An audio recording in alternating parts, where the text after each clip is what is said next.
Episode N. Abner Cole and the Book of Pukei. In October 1829, Joseph Smith returned to Harmony, PA, while his brother, Hiram, took charge of getting the Book of Mormon printed. During this time, Abner Cole, a Palmyra newspaper editor and someone familiar from Joseph's past, found pages of the Book of Mormon at Grandin's press and decided to print them in his paper, the Reflector. Cole's actions, blatantly violating the copyright Joseph had secured, led to a confrontation.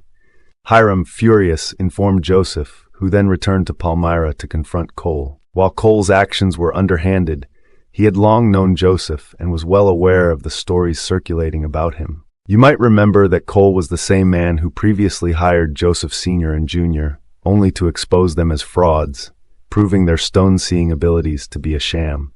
Some historians and commentators suggest that Joseph might have taken matters into his own hands and roughed Cole up, but there's no solid evidence to support this claim that I could find. In retaliation, Cole, under the pseudonym Obadiah Dogberry, Esker, produced the first parody of the Book of Mormon and Joseph Smith Jr., titled The Book of Pukei. Here's an excerpt from that parody. The Book of Pukei, Chap 1. And it came to pass in the latter days that wickedness did much abound in the land, and the idle and slothful said one to another, Let us send for Walters the magician, who has strange books and deals with familiar spirits. Peradventure he will inform us where the Nephites hid their treasure, so be it that we in our vagabond van do not perish for lack of sustenance. Now Walters the magician was a man unseemly to look upon, and to profound ignorance added the most consummate impudence.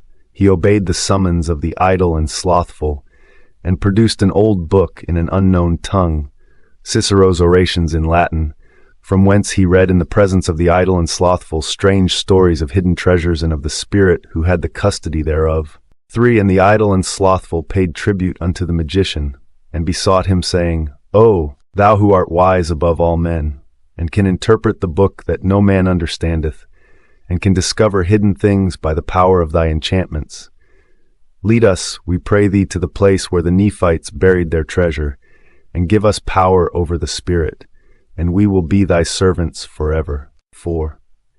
And the magician led the rabble into a dark grove in a place called Manchester, where after drawing a magic circle with a rusty sword and collecting his motley crew of latterdemalions within the center, he sacrificed a cock, a bird sacred to Minerva, for the purpose of propitiating the Prince of Spirits. 5. All things being ready, the idle and slothful fell to work with a zeal deserving a better cause, and many a live-long night was spent in digging for the root of all evil.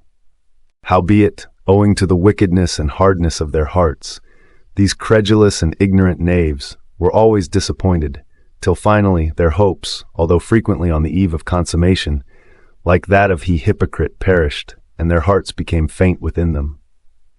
7. And it came to pass, that when the idle and slothful became weary of their nightly labors, they said one to another, Lo, this imp of the devil hath deceived us. Let us no more of him, or peradventure ourselves, our wives, and our little ones will become chargeable on the town. Now when Walters the magician heard these things, he was sorely grieved, and said unto himself, Lo, mine occupation is gone. Even these ignorant vagabonds, the idle and slothful, detect mine impostures. I will away and hide myself, lest the strong arm of the law should bring me to justice. 9.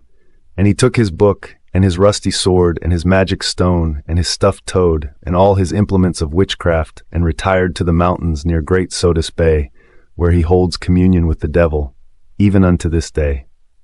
10. Now the rest of the acts of the magician, how his mantle fell upon the prophet Joe, Smith Jun, and how Joe made a league with the spirit, who afterwards turned out to be an angel, and how he obtained the gold Bible, spectacles, and breastplate, will they not be faithfully recorded in the Book of Pukei? The LDS Church's narrative complicates this timeline, claiming Martin Harris mortgaged his farm to finance the printing after the Book of Pukei parody circulated. They suggest locals organized a boycott, prompting Harris to renegotiate his deal with Joseph. However, research reveals no evidence of such a boycott. Sales of the Book of Mormon were abysmal, and Harris's fears were justified. He never recouped his investment and eventually went bankrupt. Yet the LDS Church asserts that Harris was fully repaid once the Book of Mormon sales improved, a claim not supported by non-LDS historians of the Restoration faith. Let me know what you thought about the Book of Pukei. Thank you so kindly for watching. This is the Ex-Mormon Informant signing off for today.